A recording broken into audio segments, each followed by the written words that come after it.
Hello, my name is Chelsey Paige, and I will be presenting on Assemblaged Identities, What Libby Paloma Wants You to Know for the 2021 Virtual Hunter Museum Symposium, Piecing Together Identities. Libby Paloma is a Chicanx queer interdisciplinary artist from California working with themes of intersectional identity, iconography, and family in her works. Focusing on her series, Assemblages, Lo que no sabrías, What You Wouldn't Know, Paloma explores herself and her family with these assemblages of using dinner plates that are decorated in beads, found materials, and photographs of herself and her family members. Paloma utilizes assemblages Lo que no sabrías to explore her cultural identity while honoring these intimate familial relationships and share her interpersonal experiences as a queer Chicanx woman. This assemblage series consists of 7 pieces in which 2 use images of Libby Paloma as a focal point, and the other 5 are significant family members. Particularly, the 2 assemblages that use photographs of Paloma are contrasting in their iconography and highlight different sides of her identity.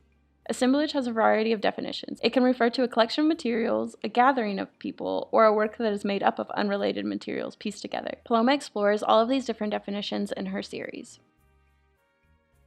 Chingana, aka Libby, uses a photograph of Paloma dressed in the Chola-style fashion she grew up wearing. Paloma interprets the word Chingana as badass woman. However, historically this term has negative connotations in describing women who are, quote, too aggressive.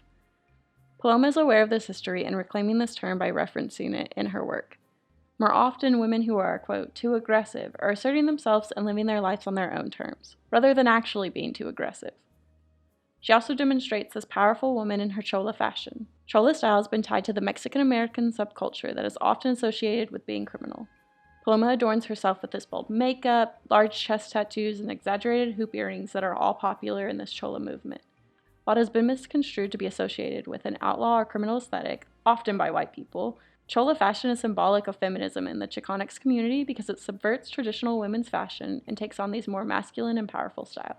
Paloma is using Chingana and Chola to emphasize herself as a powerful, independent woman. She also incorporates iconography associated with free-spirited spaces and actions, such as cactus, beer bottles, a cassette, a guitar, and a shotgun crossing.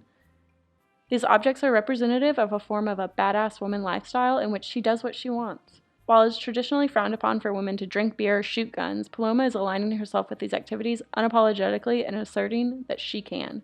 The rainbow and the scissors can be a fun nod to her queerness. Rainbows are an established symbol for the LGBTQ+ community because the variety of colors are often a reflection of the diversity within the queer community. While not as explicit as the other objects, these are symbols that queer people have used to signal each other without being explicit, almost hinting at what you wouldn't know if you weren't part of this community. In naming this piece Chingana, aka Libby, Paloma is asserting herself as a badass woman and claiming that she is both herself and Chingana interchangeably. In contrast, Paloma included the Nacho aka Paloma assemblage in this series. This piece features a photograph of Paloma dressed in drag as her Nacho persona she has explored in her other works.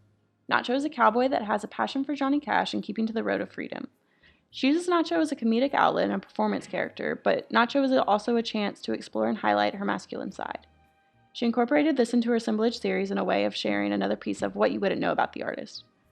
One has to be familiar with her drag persona in order to fully understand this piece. And while drag is becoming more culturally acceptable, there is a sense of vulnerability in Paloma sharing this. She titles this piece again to remind us that she is both Paloma and Nacho interchangeably. She continues the shotgun iconography in this piece as to unite the two and emphasize the outlaw role of Nacho. Paloma has reflected that in creating these assemblages, there is an aspect of therapy that cannot be overlooked. It is extremely meticulous to create these hand-coiled ribbon roses. These roses have a strong connection to femininity in Mexico, often being on formal dresses, so Paloma may have been considering her femininity in contrast to Nacho while creating these roses. This piece is Paloma's reminder that she is both feminine and masculine interchangeably. Both of these pieces represent Libby Paloma as her whole self rather than a part of her. Both pieces emphasize her free spirit and outlaw identities that have encouraged her to live her life on her own terms. In choosing to create multiple pieces of herself, it is not breaking off individual pieces, but she uses these to expand how much she shares of herself. By highlighting Lo que no sabrías, she is acknowledging that she is exploring these hidden selves and being vulnerable to share them. Paloma's work agentively displays what one wouldn't know about her in order to reveal her whole self. Manuel de Landa is a contemporary philosopher who has been theorizing about assemblages and their interconnectedness as being both part of something and an individual. Quote, if every assemblage can be termed a person, then every assemblage is made up of subpersonal components as well, end quote. Paloma draws on this assemblage theory in her piece by approaching these individual assemblages to be as strong as the series as a whole. Each piece serves as its own assemblage that uses a photograph and found materials to create a collage to tell a specific story that has affected Paloma's experience. In a set of the 5 other assemblages, Paloma shares her family history and highlights family members that have significantly impacted her. In turn, she reflects on how family is made up of individuals that create this unit larger than one. There's also an aspect in sharing her Mexican-American family that highlights what you wouldn't know about the Mexican-American experience. Paloma has commented how powerful it has been for her to share these family histories because these stories are so often overlooked and left out of the traditional American history. In reflecting on this series, she was most excited to see photographs of her family in a museum because it confirms that their existence has space in these institutions that have marginalized Chicanx and other Black, Indigenous people of color for so long. Paloma shows that an artist is intrinsically interconnected to their artworks and the messages that those artworks represent. She applies assemblage theory to reveal complex intersectional identities and how they are all connected and reliant on each other. Paloma uses the assemblages Lo que nos sabrías to piece together her identities through exploring herself as a queer Chicanx woman and her intimate familial relationships that form part of the diverse legacies of the Mexican-American experiences.